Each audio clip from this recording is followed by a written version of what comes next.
I think it is very strange sometimes. We're seldom observant of how words are used, how much energy we put into saying things that no one is ready to hear, that no one wants to hear.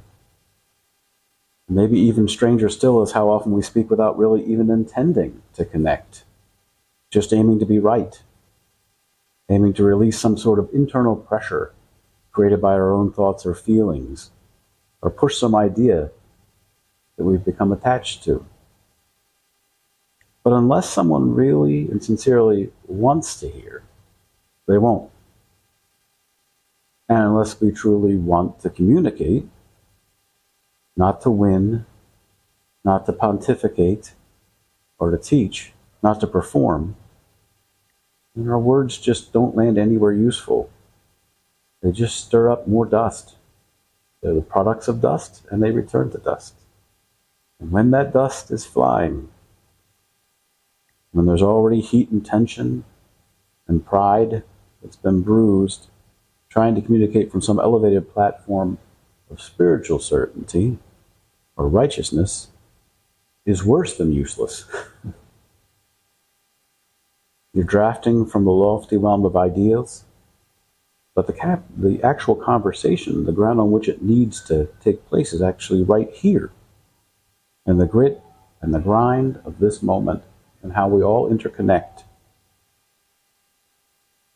In a way, you're not speaking into your life, you're speaking past it.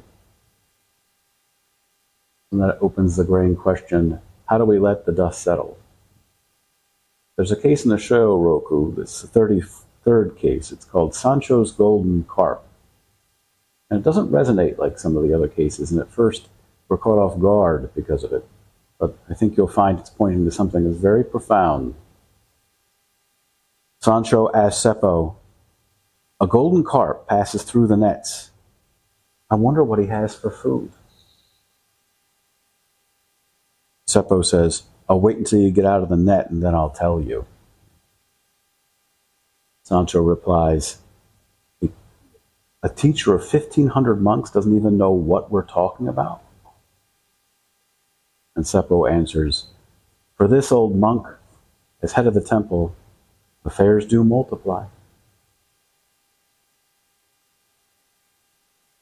It's the whole case. Sanshō asks Seppo, a golden carp passes through the nets. I wonder what he has for food. In a way, this isn't a sincere question at all. It's not a question. It's a little performance. Sanshō is saying, I've slipped past all the traps of the Dharma, all the koans that you've set for me, and now I'm beyond your nets. So now what? He's laying it out, right? What are you going to feed a golden carp like me? One who has nothing left to learn. Seppo turns to him and says, I'll wait until you get out of the net, and then I'll tell you. You think you're free? You're tangled up in yourself. I'm not going to feed this. Seppo, in a way, is not impressed, certainly not flattered, and he sees right through the polish in the presentation. You'd think Sanshō would have taken this for a moment and sat with the complexity and nuance of the response, but he doesn't back off. He presses in even harder. A teacher of 1,500 monks, and you don't even know what we're talking about. Now, he's taken it to another level, right? This is not in tradition, or even in substance today, how you're supposed to treat your teacher. Kind of subtext here is, you're not as deep as you think. Your reputation that precedes you is probably a little off. I've probably just gone right past you. You've missed the whole thing. Now Seppo has to respond to that. And so he says, for this old monk as head of the temple, affairs do multiply. On the surface, it's kind of a shrug. I've got things to do. I don't have time for this. But if you're listening very clearly, you can hear a subtle blade turning. What Seppo's doing is just cutting off the performance at its knees. He's erased the stage, the spotlight, and he's even reversed the notion of there being a debate here. This is just a flat, muddy refusal to engage in something that, quite frankly, holds no productive or awakening influence for anyone. This is a deep point in our practice.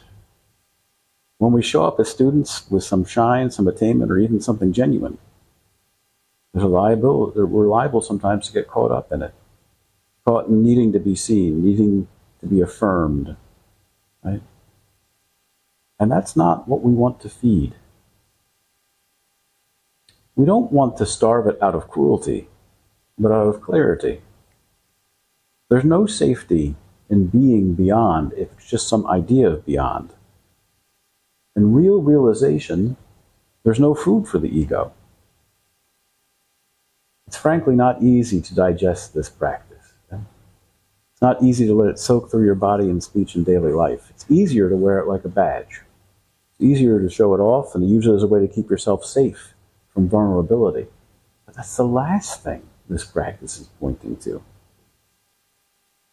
And that's the trap. That's the net we have a tendency to get caught in. We want to know how to act in every situation, to feel sure of ourselves, to be right, to be good. But Zen doesn't prescribe in that way. It doesn't give us a map or a set of rules. There's just this moment and how you meet it. And that's skillful means. Skillful means aren't formulaic. There's no barrel in this bullfighting ring. Right? It's not safe. There's nowhere to hide. You've got to be quick on your feet, and you've got to be alive. And you've got to engage skillfully with what's right in front of you. Not what's right up here, but what's right here. And not with our heads, but with a head and a heart aligned. Now, Seppo could have banged the drum and corrected Sanshō with words or posture to scorn. He could have finished off the Mando in a way that would have laid bare where he was getting stuck. Not just for him, but for others. But he didn't.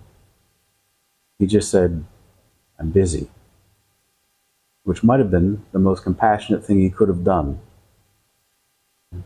He didn't take the bait or engage in the Mando or some spiritual Zen nonsense on the outside.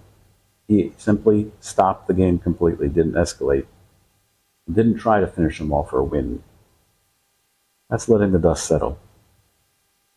He left Sanshō alone to face himself. And with Sanshō, of course, all of us. In the end, that's where it all points.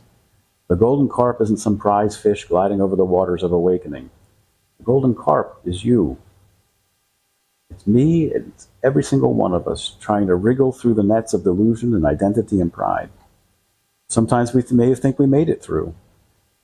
But when you think that, just wait a little while. The hook's still in your mouth. It's going to pull.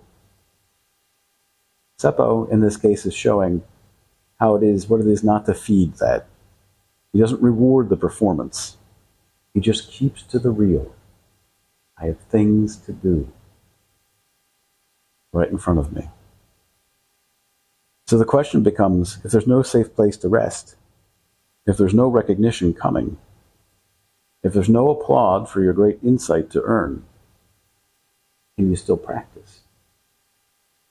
I would argue you can only practice when you get to that point. Living in a place with clarity, humility, and warmth. And when you do that, without some lofty ideal of where you're going, then you can be that golden carp. You can swim freely with nothing to prove.